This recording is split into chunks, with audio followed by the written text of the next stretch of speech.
Wouldn't it be wrong to try and jail and pull to court an upcoming president, though, because it internally weakens the country? Brother, you either think Trump is a fucking threat to American democracy and is a fucking die-in-the-wool fascist, or you just lied about it for years.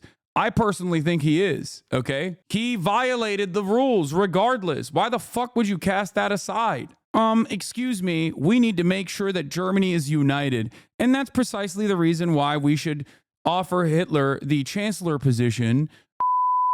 I mean, let's do the fucking cases being dropped real quick. We'll do some lib watch here. But all the Trump cases are getting thrown out because he's the God King now. On the air with breaking news about President-elect Donald Trump, the Justice Department Special Counsel Jack Smith just filed a motion to dismiss the federal criminal case against the president-elect over his efforts to overturn the 2020 election results. The news comes after NBC News learned the Justice Department had been planning to wind down its federal cases against Mr. Trump. It also comes as NBC News learned that Lamont Drake apparently donated to the ACP. Yeah, get the fuck out of here. No, he didn't. But Drake is also not a good time to recognize or admit this, but he has been one of the most prominent artists out there that has actually openly been pro-Palestine early on. Smith and his team plan to resign ultra rare Drake W before Mr. Trump returns to the White House. We want to go straight to our justice and intelligence correspondent Ken Delaney. And Ken, fill us in here. Lester, Special Counsel Jack Smith and his team have filed a sparse but historic document here asking Judge Tanya Chutkan to dismiss this case. And the grounds they gave is essentially that the Justice Department has always held historically that a sitting president can't be prosecuted or indicted, and that principle applies here. Let me just read a little bit from what. Now they won't even let Trump fire them. They're surrendering and Trump takes a victory lap without suffering a bad news cycle. Yeah. And also, it literally confirms everything Trump has been saying. Like, there has never been a better moment to be a Trump supporter than this moment. Every single thing that he said about, like, these loser, cowardly Dems are coming after me, doing lawfare, you're basically admitting you don't have any interest in preserving the institutions or the rule of law if you're going to be like, well, I guess we can't do anything because you're the president now. That's it. Complete, utter, humiliating defeat for all of these institution defenders, these lovers of institutions. Once again, the damage that this will do, the damage that this will personally do, if the Democrats actually did care about preserving the integrity of these institutions, the damage that this act does to the validity and the legitimacy of those institutions are insurmountable. It's completely, just throw it away. It's like Joe Scarborough and Mika Brzezinski going down the Mar-a-Lago to kiss Trump's ring after 8 years of calling him a fucking fascist. Then you didn't believe it at all. You didn't believe that he was a fascist at all. You were just lying. It's like when Democrats turn around and say, like, yeah, you know what? Immigrants are actually bad. We got to do the border ourselves after calling Republicans racist for 4, 5, 6, 7 years. Okay, I guess you admit it then. You're just a liar. You don't give a shit. In light of this, what are your opinions on leftists voting third party this year and letting this guy do this damage? I understand why some leftists, but this is a bad precedent for Trump to set. If you think this is the fault of like random people who voted third party, who Kamala Harris lost by such wide margins that like their votes were inconsequential regardless, you are stupid, okay? There is no better way to put it. You are watching Democrats in key positions right now taking a knee and genuflecting to this fucking fascist piece of shit.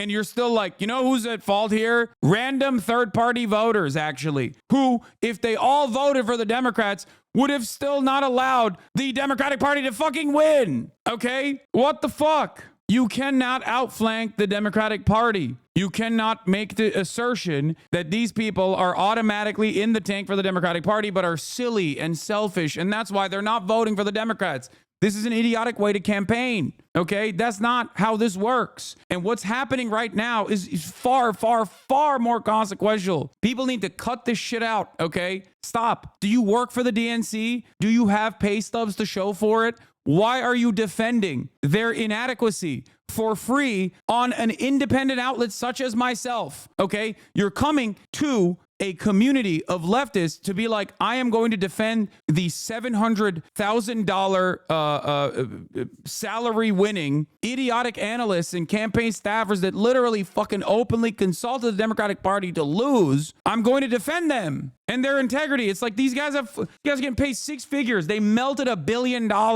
They were $30 million in debt by the end of this fucking campaign, and they lost. It's so dumb. Stop playing. Stop being a mark. Okay, please. I beg of you. Stop being a sucker. Stop being a sucker for those who are in positions of power within the Democratic Party. You are literally doing their bidding. You are refusing to recognize the truth, and you are allowing the Democrats to continue building this narrative that it was actually some random leftist that caused the Democrats to lose again. These people are defending the DNC when Trump has not even gotten into power because they are worried of any transformation of the Democratic Party or growing efforts to leave the party as a whole. I really want to see what Bernie and his organizations are going to do soon. They're planning something. We'll see. What they wrote. They said that the department and the country have never faced the circumstance here where a federal indictment against a private citizen has been returned by a grand jury and a criminal prosecution is already underway when the defendant is elected president. Confronted with this unprecedented situation, the special counsel's office consulted with the department's Office of Legal Counsel. That's the group inside the DOJ that decides constitutional legal positions. And then they said that after careful consideration, the Justice Department has determined that the OLC's prior opinions concerning the Constitution's prohibition on federal indictment and prosecution of a sitting president apply to this situation, Lester. So, look, this indictment, this involves the three conspiracies Donald Trump is accused of in an effort to cling to power after the 2020 election. And it marked an extraordinary moment in American history. This is the first ever accusation that a sitting president committed crimes in an effort to cling to power. The dismissal also marks an extraordinary moment. 50 years after Richard Nixon was forced by lawmakers from both parties to resign the presidency amid allegations of criminal conduct, half of American voters discounted equally serious charges of criminal misconduct in office against Donald Trump. They returned Mr. Trump to the presidency. And if the lesson of Watergate was that no one was above the law, the lesson of the Trump era is that a majority of Americans have decided that this principle no longer applies. And what I can tell you, Lester, is that we also expect a filing in the other case, which has been dismissed by the judge, that classified documents case against Mr. Trump, which is on appeal. We expect a filing there, although it's not clear exactly what that filing will say because there are two other defendants in that case. And Jack Smith, the special counsel, is required to file a report to the Attorney General before he leaves office explaining his prosecution decisions. Wouldn't it be wrong to try and jail and pull to court an upcoming president, though, because it internally weakens the country? Some things are more important than partisan fighting. Brother, you either think Trump is a fucking threat to American democracy and is a fucking die-in-the-wool fascist, or you just lied about it for years.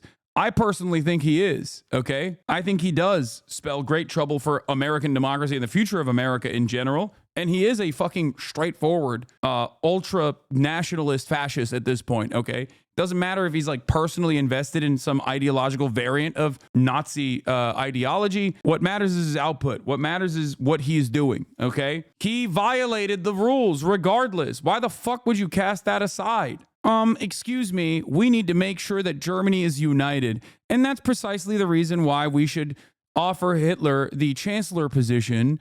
Because ultimately, you know, it's better to have a united Germany. Yeah, see how well that worked. He might be, but he's still the leader. Weakening him weakens the country. Yes, dude, you're a fucking dumbass, okay? Weakening him weakens the country. We need to Sig Heil alongside Donald Trump. Liberals and their endless defense of the status quo is precisely the reason why they will always show their bellies, okay? They will always allow fascism to thrive, okay? It's the same principle, never question power, and also it's the same like vague gesture towards like bipartisanship, you know what I mean? You don't understand, we must obey, no matter how fucking far he goes, we have to obey. Because God forbid, America gets weakened. I mean, what are you talking about? Yeah, good luck. Good luck to you, charitable chinchilla, as Donald Trump sets up utilizing the military to mass deport 20 million people. This is part of the reason why I'm telling you, I have said time and time again that things are different this time around. Things are different. Things are different this time around because liberals are not even doing the fucking 2016 hashtag resistance shit. There's a major disconnect with reality in this country. I can't. Everything is bad and only slated to get worse. Do you understand? Like, everything is bad and it's only going to get worse. And there is, I feel like there are not enough people that are actively speaking out against how insane things are getting. And only until people are staring down the actual ever-present danger of Trump's fascist, white nativist, anti-immigrant policies and how devastating that is for the lives of millions of Americans, will they turn around and go, oh man, we fucked up. And at that point, it'll be far too late. Okay.